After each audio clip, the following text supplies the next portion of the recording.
vamos a lo central, la cueva de Pato. ¿Por qué la cueva de Pato? A ver. Básicamente porque se trata de encuentros que mantuvo la entonces ministra de Seguridad, Patricia Bullrich, con distintos espías que integraron distintas bandas, que luego fueron, ¿no?, estos espías procesados por espionaje ilegal, y que por un lado no constaba en el registro único de audiencias, que es público, y por otro lado las mismas personas cuando eran interpeladas por estos temas decían que no se habían reunido, que se habían reunido en una fecha que estaba muy lejana en el tiempo en relación a cuando de verdad se habían encontrado, es decir, había todo un oscurantismo respecto a estas reuniones. De allí el término secreto, digo, por un lado no está en el registro público y por otro, por ejemplo, voy a un caso, la reunión del espía ilegal Marcelo D'Alessio con la ministra en el Ministerio de Seguridad. Digo, cuando se la interpeló a la ministra por esta visita, en realidad por su vínculo con D'Alessio, ella en su momento, digo, marzo de 2019,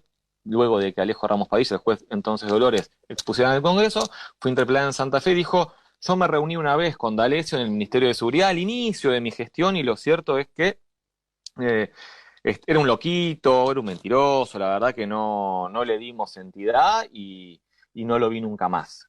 Ujú. Y cuando vamos a los registros a los que tuvimos acceso por un periodo de acción de acceso a la información pública, nos encontramos que en realidad el encuentro de Bullrich con D'Alessio fue a mediados de 2017, ya en bastante entrada digamos, la gestión macrista, y el día siguiente a las elecciones legislativas de 2017, a las PASO que dieron por triunfadora a Cristina Fernández de Kirchner, las PASO, ¿no? Luego viene la derrota en octubre. Ahora, 10 días después de ese encuentro está D'Alessio haciendo una operación, la operación Porcaro, que tenía como objetivo a una persona que era sindicada como el operador de Cristina Fernández de Kirchner y estaba todo el caso memorándum con Irán y demás. Es decir, no fue al inicio de la gestión, fue en el medio, estaba evidentemente vinculado a algo de Cristina Fernández de Kirchner por el contexto, y además luego de ese encuentro no fue ningún loquito porque D'Alessio le siguió reportando información y hay capturas de pantalla de intercambio de mensajes donde le reporta información y Burr le dice: buenísimo, fantástico, esto pasáselo a tal persona, después nos encontramos, con lo cual de loco nada. A ver, para registros públicos, estas presencias o estas reuniones, ¿y cómo consiguieron ustedes, que esto es lo que yo le quería contar a la audiencia, cómo consiguieron ustedes verificar que esas reuniones se habían producido allí? A través de un pedido de acceso a la información pública ante el Ministerio de Seguridad, que demoró, pero finalmente nos terminó entregando la información y es a partir de eso que hacemos el cotejo, la búsqueda, nos encontramos con los nombres, empezamos a buscar quiénes ingresaban, la fecha y empezamos a hacer, digamos, la metodología es muy similar a la de la Operación Olivos, es decir, tenemos una fecha de ingreso y a partir de ahí aplicamos un esquema de cruce de datos con causas judiciales, notas de prensa, operaciones políticas, judiciales, mediáticas y bueno, vamos armando el contexto y las coincidencias. No podemos saber de Ujú. acá hablaron, pero sí podemos darle un contexto a esos encuentros. Decreto 1172/03, decreto de acceso a la información pública, firmado, ¿sabes por quién? Por Néstor Kirchner. Sí, 2003. Este, increíble, sí. Bueno, lograron Sí, reconstruir las circunstancias, porque después había que contextualizar cada reunión, qué estaba pasando y qué pasó antes, qué pasó después y qué pasó durante. exactamente. De eso se trata y ver los actores, ¿no? Digo, porque es interesante ver que, por ejemplo, toda la banda, o en su gran mayoría, ¿no? La banda que integró, ¿no?, esta organización paraestatal dedicada al espionaje ilegal que se investigó en Dolores, a lo que se llamó el caso de D'Alessio. Casi todos sus Sí. integrantes pasaron por el Ministerio de Seguridad. Casi todos, es muy llamativo, porque no es que fue solo D'Alessio, por ejemplo. Digo, no, hay muchos, no sé, por citarte un ejemplo, hay una persona que era el contacto de la banda de D'Alessio en la AFI, se llama Pablo Pinamonti, ¿no? Que además Sí. está procesado por espionaje ilegal, por un espionaje masivo ilegal en la provincia de Buenos Aires en 2017. Bueno, esta persona tiene también muchos ingresos a seguridad.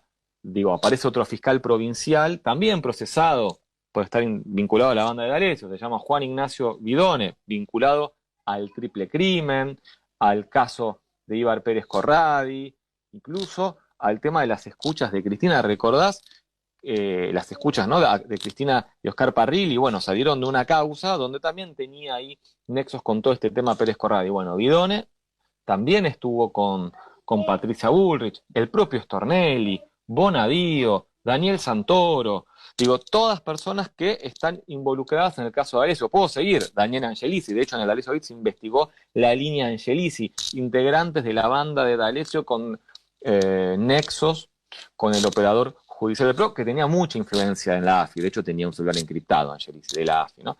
Digo, Mario Montoto, dos jueces que también, según, y esto se desprende de la causa de D'Alessio, está escrito en las resoluciones que firmó Ramos Padilla. Hay dos jueces que se llaman Aguinsky y Claudio Gutiérrez de la Cárcova, que también están vinculados a causas y tienen vinculaciones con D'Alessio, y encuentros de D'Alessio con estos jueces. Bueno, también estuvieron con Bullrich en el Ministerio de Seguridad. Digo, hay muchas coincidencias, repito, casi todos los integrantes de la banda de D'Alessio. Bueno, eso, una de las notas gira en torno a esto, ¿no? Y a los cruces de información que hay con lo que pasaba, ¿no? En ese momento, cuando tal persona visitaba a Bullrich. Así como describe el caso de D'Alessio, pasa lo mismo con Guidone, con Santoro. Digo, es muy interesante también ver que salía publicado. También hay mucho eje, se hace mucho eje, mucho énfasis también en dos temas centrales, ¿no? Memorándum con Irán, el caso Báez, digo, son casos que se repiten, ¿no? El caso Báez es la obra pública en Santa Cruz, el caso Pérez Corradi, que son todas cosas que después terminaron involucrando a dirigentes kirchneristas. Por el tema Pérez Corradi se terminó procesando a Oscar Parrilli, lo terminó procesando Ariel Lijo. Digo, claro. Por ejemplo, Guidone, este fiscal provincial que comenté, procesado por la banda de D'Alessio, se junta con Bullrich y a los pocos días va a declarar al juzgado del Lijo, en esta causa que después tiene por procesado a Parrilli, que es una denuncia que hace Ocaña. Lo que quiero decir es cómo está todo concatenado, ¿no? Uh-huh. Ahora, la hipótesis que manejan ustedes en relación a esto, porque es la cueva de Pato, es el lugar donde todas estas cosas de alguna manera convergían, digamos, ¿no? ¿Cuál era el papel de Patricia Bullrich en todos estos movimientos? ¿Era la que coordinaba? ¿Era la que daba las órdenes? ¿Era la operativa de lo que le pedía Mauricio Macri? ¿Cuál es la hipótesis? ¿Dónde la ponemos a Bullrich en todo este esquema de espionaje político, persecución, generación del clima propicio para detener a tal o cual kirchnerista? ¿Qué rol cumplía? Sí, a mi criterio tiene que ver con algo operativo, porque no se puede parar de vista que todas las fuerzas de seguridad federales que llevaban a cabo todos los procedimientos, digo, no sé, pensemos en el caso el caso Báez, las excavaciones en la Patagonia que eran televisadas, ¿no? Un gran show mediático, cómo se presentaban a los detenidos, ¿no? Todo eso eran las fuerzas federales que respondían a Patricia Bullrich. Digo, toda esta operación mediática en torno a los detenidos tenía que ver con el rol que jugaban las fuerzas de seguridad que respondían directamente a Patricia Bullrich. ¿Y por qué la cueva? Porque así como mencioné el caso de D'Alessio, del caso que se inicia en Lomas de Zamora, ¿no? La causa de los Super Mario Bros. Y que tiene también a muchos espías de la AFI macrista procesados, bueno, allí también notamos que hay muchas visitas de personajes que tienen que ver con el espionaje legal, que iban a ver a Patricia Bullrich en momentos determinantes. Y de allí las coincidencias. Bueno, se ve una visita y qué salía publicado en Clarín, qué novedad había en una causa judicial, y cómo actuaba allí la AFI o las fuerzas de seguridad federales. Franco, buenas noches, ¿cómo estás? ¿Cómo te va, Gisela? Felicitaciones de vuelta. Creería, hoy se está hablando de cueva y la verdad es que no tiene que ver con la gestión como ministra solamente, ¿no? Sino en entender que en esa investidura, en esa fachada, se pudo montar parte de este aparato ilegal de espionaje que al cruzarlo con las causas claramente se mezcla con la persecución política en algunos casos. Entonces quería preguntarte, por un lado, si Patricia Bullrich, que es bastante tuiteadora serial, ya ha tenido algún tipo de reacción, y también preguntarte si podemos pensar algún tipo de antecedente o pensamos en un hecho que es inédito, ¿no? Respecto a los tweets, no me fijé, la verdad. Yo, la verdad que En eso soy. Yo te lo Sí, busco, yo te lo busco, yo te lo busco. Ahí nos dale, fijamos, sí, sí, sí. perfecto. No lo busqué, la verdad que no busqué No, eso. pero tal vez podía ser con algún medio amigo también que ya le hayan dado todo el lugar para cambiar su versión de esto, ¿no? Y habrá que ver qué dice, ¿no? A ver cómo explica el encuentro con D'Alessio, por ejemplo, con D'Alessio, Claro. con Bidone, con Pinamonti, con De la Cárcova, digo así, ¿no? Podemos Santoro, Tornelli, Bonadío, digo, y esta es una primera saga de notas.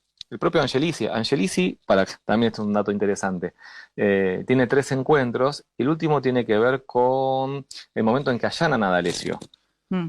Porque digamos, Angelici, salvo que haya ido como presidente de Boca, que hay un encuentro que pareciera ser que está vinculado a eso. El primero, quizás, no figura, o sea, hay un ingreso que sí figura y está como eh, presidente de Boca, que va por un tema de violencia, los otros ingresos no. Uno coincide exactamente entre el allanamiento a D'Alessio y la detención de D'Alessio. Y en la misma fecha, que hay una diferencia de 4 días, 4, 8 días, va Angelici a ver a Macri a la Quinta de Olivos y va Angelici a ver a Macri en la Casa Rosada. Y hago hincapié en D'Alessio de vuelta porque D'Alessio, digo, está vinculado tanto a Angelici como a Patricia Bullrich, digo, según lo que se desprende de la causa judicial. Entonces, Ujú. digo, allí hay muchos contactos, habrá que ver qué explican, ¿no? Al respecto. Pero lo cierto es que los datos están a la vista, están ahí las coincidencias también. Después habrá que ver si elaboran una coartada o no para eso. De vuelta, el caso de Arezzo me parece quizás el más inexplicable porque Sí, es un espía inorgánico, claro. ¿no? Y que Sí. va inmediatamente después de las elecciones legislativas, se pone el contexto y las coincidencias que hay con toda la banda. eh, es un dato que, digo, de vuelta, y se repite en lo que pasa con la causa de Lomas de Zamora, ¿no? Digo, muchos espías vinculados a toda la banda. Y en la causa de Lomas de Zamora está procesado la cúpula de la AFI, Gustavo Arribas y Silvia Magdalani, que ambos visitaron a Burrich en 2 ocasiones, y en una ocasión, digo, no era que era habitual. Y Mm. también, no sé, el jefe de contrainteligencia de la AFI, Diego Dalmau Pereira, espías llanos como Leandro Ará, que también estuvo por seguridad, son un montón. Y todos están involucrados de una u otra manera en esta otra causa de espionaje ilegal. Incluso hasta fueron a visitarla integrantes, o sea, la cúpula del Servicio Penitenciario Federal. Ujú. Emiliano Blanco, por ejemplo, fue procesado por el tema de escuchas ilegales en Ezeiza, ¿no? Y estuvo en el Ministerio de Seguridad, y eso coincide, digo, antes se había pasado el mismo día por la AFI. ¿No? O sea, se hace el circuito AFI y Ministerio de Seguridad, y luego se desarrolla todo el espionaje Claro. o las escuchas ilegales en Ezeiza. Claro, lo que hace tal vez al concepto también de cueva y de todo es este entrecruzamiento de datos que vienen haciendo con las investigaciones del Destape y que de alguna manera hacen que no sea casual una reunión, sino que efectivamente sea parte de una organización, ¿no? Sí, tiene que ver con cierta jerga del espionaje, ¿no? El término Claro. cueva. No sé, por ejemplo, la banda de los Super Mario Bros. Una parte se juntaban lo que le decían la cueva de Varela, qué sé yo, digo, Mm. hay como toda una terminología en ese sentido, y también Sí. como en este momento de digamos, estas 3 notas tienen que ver con la pata del espionaje, bueno, se juega un poco con el término de la cueva. No Sí, publicó, hace 20 Patricia. horas que no tuitea Sí. nada, Patricia. Hace 20 horas que después de que Faiz la desmintió, no volvió a decir muchas más cosas. Y ahí te iba a preguntar, Franco, en este caso, porque evidentemente se cruzan un montón de países y situaciones, pero nada de esto me parece, y esto creo que es demostrable, digamos, tenía que ver con, no sé, el combate contra la trata, contra el narcotráfico o el combate contra el narcomenudeo. Centralmente estábamos hablando de personajes que operaban políticamente y que intentaban poner el Código Penal al servicio de la persecución política, ¿no? Digo, o realmente esta gente iba ahí a hablar de temas de seguridad. Mira, primero es curioso porque no aparece, repito, en el registro público, ¿no? De hecho, cuando iban e iban por alguno de esos temas, lo dejaban asentado. Pero además de eso, eh, te doy un ejemplo, porque esa es la fachada, ¿no? Es la parte del narcotráfico. Va, 2 ejemplos. El primero, el día que el juez federal de Dolores, Alejo Ramos Padilla, va al Congreso a exponer todo el D'Alessio Gate, no sé si lo recuerdan, hablamos de 2019, creo que fue el 13 de marzo, Sí, el mismo me día acuerdo. tenés una foto entre Patricia Bullrich, el embajador de los Estados Unidos, Edward Prado, y detrás un montón de jueces y fiscales, y la excusa había sido algo vinculado al narcotráfico. Y lo cierto, por lo que me cuentan también, digo, es una interpretación y por otro lado, fuentes que alimentan ese dato, digo, se hizo en paralelo y no fue para nada, exactamente, no fue para nada casual. Y hay una foto de, a ver, a D'Alessio lo estaba vinculando en ese momento a la embajada de Estados Unidos y a la de algo que nunca se terminó ni de corroborar ni de descartar. De hecho, Ramos Padilla siempre hizo mucho énfasis en eso y digo, en las últimas resoluciones dijo, nunca se pudo descartar esto.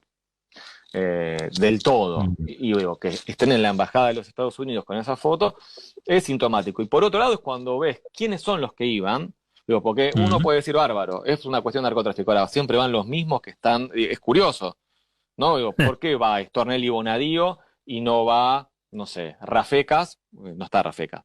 Y, no sé, el fiscal Franco Picarri, porque tampoco está. Digo, siempre van los mismos, es raro. Digo, si solo fuera narcotráfico, no es que uno tiene causas y el otro no. Claro. O sea que acá, claro, es bueno, ¿no? Lo del rol operativo, porque así como tenía el macrismo una mesa político-judicial, alguien tenía que coordinar en el territorio estas cuestiones, ¿no? Alguien tenía que hacerse cargo de lo fino y de hilvanar los distintos actores de la trama, ¿no? En esto me parece que es el papel que cumplía Patricia Bullrich. Bueno, por algo terminó siendo la presidenta del PRO, ¿no? Le han pagado sus leales servicios desde la cueva con ese cargo honorífico, ¿no? Está clarísimo, muy claro que el líder ahí es Mauricio Macri, ¿no? Totalmente, totalmente. Bueno, de hecho, hacemos eje en Patricia Bullrich, por supuesto, pero esto se dio durante el gobierno de Mauricio Macri, ¿no? Digo, no hay que perder nunca eso. Era la ministra de Seguridad de Mauricio Macri y era una de las patas del lawfare, podemos considerarlo así, el Ministerio de Seguridad, el rol que jugaban las fuerzas de seguridad federales, cómo se montaron los shows mediáticos en torno a cada una de las operaciones, ¿no? Que eran operaciones mediáticos judiciales, digo, la excavación en el sur, por citar un ejemplo, sí. Pero, no sé, la causa GNL, las detenciones, el caso de Vudú, ¿no? Y cómo fueron articulando las fuerzas de seguridad que tenían una jefa que era Bullrich. Franco, y te hago una pregunta con respecto a esto. ¿Te parece que varias veces hemos preguntado, ¿no? Cuando traes las actualizaciones de las causas de espionaje, si se podía llegar a las partes más altas, ¿no? De esa cadena de participaciones, y siempre costaba encontrar, tal vez judicialmente, digo, ahí atarlo y unirlo hacia arriba a Macri, a Bullrich, en términos probatorios? ¿Crees que este tipo de datos que surgen ahora se pueden de alguna manera aprovechar o usar para unir esas responsabilidades de lo que es ya más superior en materia de espionaje? Y hay que ver, porque, a ver, las dos causas centrales del espionaje ilegal, una es la que se inició en Loma de Zamora, que pasó a Comodoro Pi, y está parada, ¿no? Y hasta ahí se llegó hasta arriba a Simas Glarani, y creo que se puede avanzar un poco más, pero digo, en Comodoro Pi habrá que ver qué sucede, y en lo que hace al caso D'Alessio, el caso de D'Alessio tuvo un derivado que es el de las bases Zamba, que es todo el espionaje político en la provincia de Buenos Aires en 2017. Digo, el juez que hizo toda esa instrucción, que salió Ramos Padilla, se fue a La Plata, sí. Y el caso hoy avanza también lentamente, por lo tanto hay que ver si se sigue avanzando hacia arriba. Yo creo que hay elementos, creo que en los próximos días también, esperemos con otras notas, surjan también más datos que vinculen, por lo menos a una operatoria. Después tendrá que evaluar la justicia que hace con todo eso. Sí me consta, por ejemplo, que mientras se impulsó el D'Alessio Gate, no se obtuvo esta lista de ingresos. Digo, claro. Dependía de Bullrich, ¿no? Digo, era difícil que se obtuviera, ¿no? Que la obtuviera la justicia. Bien. Bueno, algo cambió. Algo cambió. Dicen que todo es igual, todo es lo mismo. Viste que algunos se volvieron medio Nico del Caño, después, ahora están Nico del Caño, ¿no? Dicen, no, todo lo mismo, todo es igual. No, algunas cosas cambiaron. No cambiaron, digamos, absolutamente todas las que nos hubieran gustado. Nos parece que tienen que todavía cambiar un montón de cosas más. ¿sí? Entre otras cosas que baje la carne. Pero la verdad es que exactamente igual no estamos. No tengo nada personal, al contrario, digo, no tengo esa mirada. ¿Viste cómo está el teorema? Bueno, el teorema de Nico del Caño de que todo es lo mismo, no. Conmigo no cuenta. Así que se pudo hacer esta investigación, entre otras cosas, porque también la sociedad argentina echó con los votos a Mauricio Macri. No nos olvidemos de eso. Franco, te vuelvo a felicitar. Voy a estar atento porque me imagino que en algún momento nos van a destapar otra olla. Así que estamos muy contentos. Hay mucha oyentada, muy feliz, suscriptores y suscriptoras del Destape, que saben que ese apoyo que nos dan, con mucho esfuerzo, a veces rinde en este tipo de trabajos, en este tipo de investigaciones. Me encantó que contaras los detalles de cómo se pudo dar esta información. ¿Por qué? Porque es la exacta diferencia entre una investigación y una operación. El decreto 1172/03, que es la ley de acceso a la información pública, el periodismo, los periodistas ya casi no lo utilizan. Porque la verdad, a veces pareciera que las cosas no importa que sean ciertas. Importa que alguien las crea nada más. Pero una mentira también. Ahora, si son ciertas, entonces en publicación. Y esto que ustedes con Ari vienen haciendo en realidad ya con mucho, no sé, me sale la palabra éxito. Vamos a decir así, con mucha contundencia, y te digo, más de uno de los que empezó a apoyar al Destape desde el vamos, desde el origen, hoy debe sentir un profundo orgullo porque lo siente como propios, ¿no? Estos trabajos y a ustedes. Así que bueno, fuerte abrazo. ¿Y qué hago? ¿Sigo pegado al portal de Destape? ¿Va a ver o no? Sí, no sé si hoy o mañana, pero sí, seguimos con la saga. ¡Ah! Franco, beso enorme. Igualmente, gracias por todo, saludos para todos y todas. Franco Mirraji, de la redacción del Destape, junto con Ari Jalad, son como Starkey Hodge, ¿viste? Para estas cosas, impresionante el laburo que se han mandado, un laburo que aparte, ustedes no saben, una vez que se consigue las reuniones,